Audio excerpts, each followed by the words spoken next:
Hi everyone, it's me, Krista. Welcome back to my channel if you've been here before. If not, welcome for the very first time to my little art corner here on YouTube. Today I'm taking on the challenge of drawing this in my own style. The issuer of said challenge is Demographick on Instagram. And the due date, if you want to participate, is by September 26th. The link to his Instagram and the hashtag to use if you want to participate are going to be included in that description box below. Also in that description box, I will be detailing the markers that I used for this project. Here's a photo of them. There were a few. This will be fun to type out. But let's get into the video of the drawing itself. As always, I started with a sketch. I am just using a cheap little Bic pencil. One of those ones that comes in the big bag. It's probably like 25 cents maximum for the single pencil.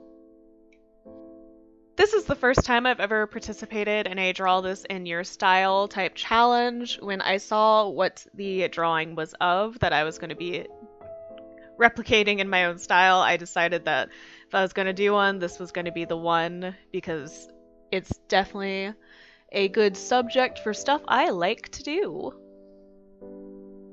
What's interesting about this challenge is having to kind of pick apart what your style is.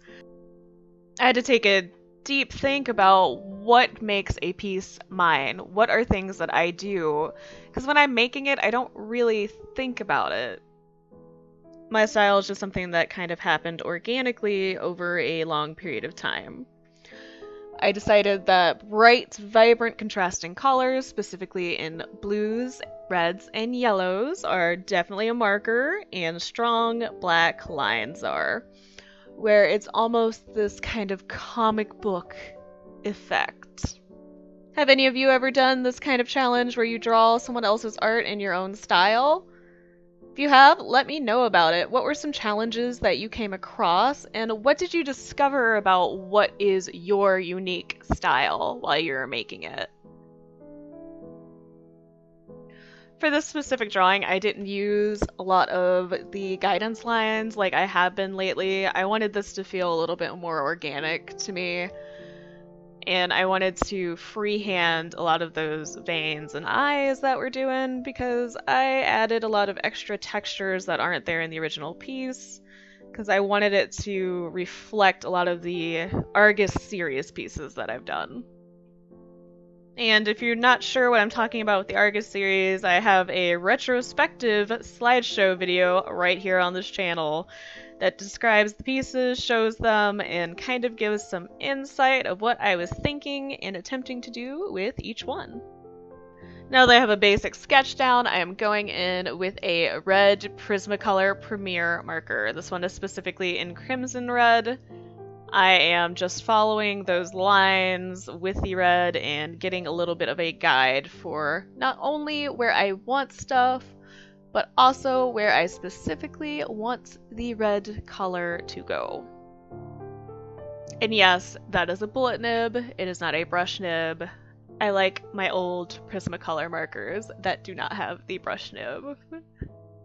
I have plenty of other markers that have a brush nib. I have to keep a little bit of diversity going on for different effects.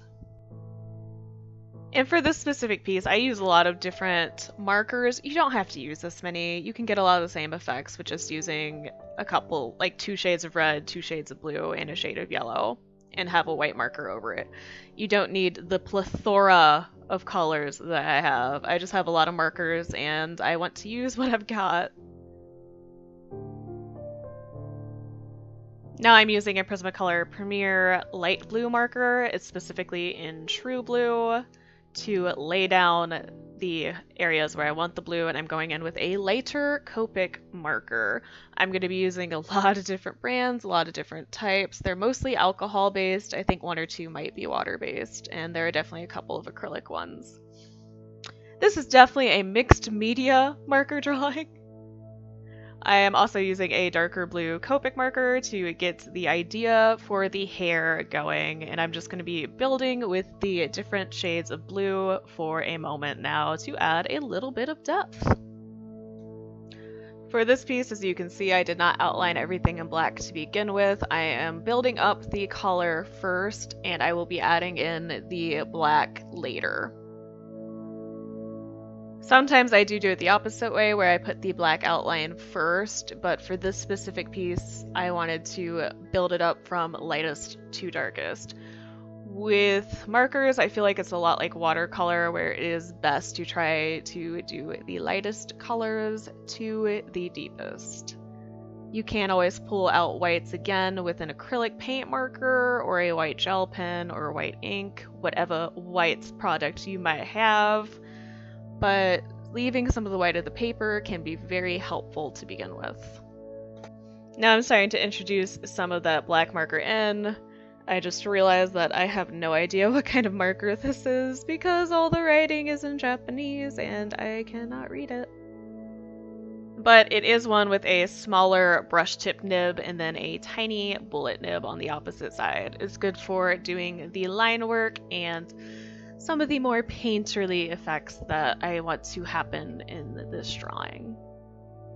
I do want to point out that even though the final project, it looks like all the colors are separated, like I have a definitive red section and a definitive blue section, I do have the colors intermixed a little bit.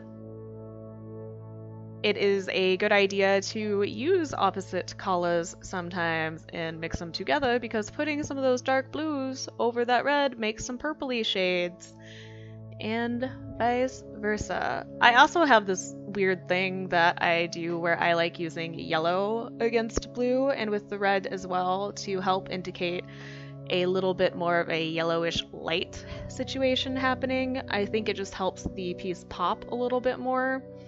I think with color, you can't be afraid of using certain colors with each other, and marker is a great way to experiment and figure it out. You can always just swatch them and glaze them over each other and see what happens. It's part of the fun, is experimenting, right? And when I do have the black marker down, I do occasionally go over it with the other colors to help them mix together to create some more various hues of red and or blue. I also pull in some water-based Sharpies later. I pull in a light red and a yellow.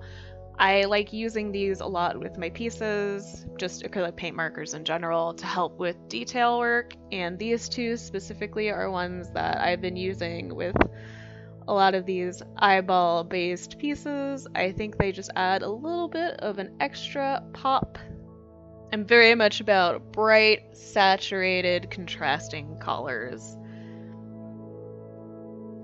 There was a point where I wasn't sure what I was going to do with the background. I ended up leaving it white, and for this specific one, I think it works really well.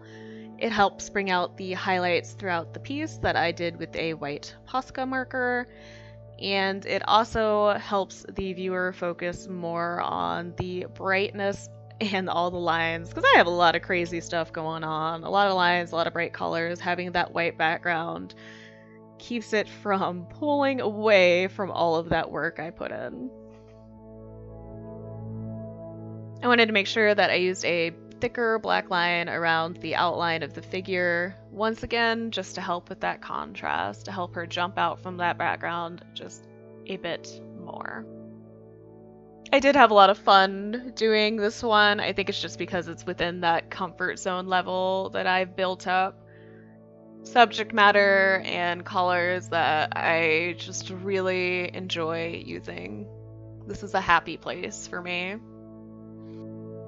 And I always find doing these pieces to be very soothing. It calms down my soul a little bit.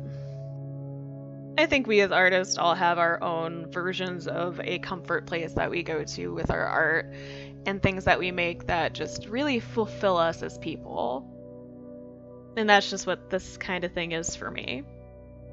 Well, we are done with this project. There is a scan of the final image. Thank you so much for taking the time out of your busy day or night to watch this video and listen to me ramble about art stuff.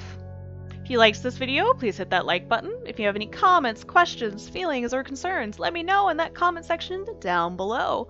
If you want to see more videos like this, please feel free to subscribe. Once again, thank you very much for watching this video. Hopefully I will be hearing from y'all soon. Bye guys!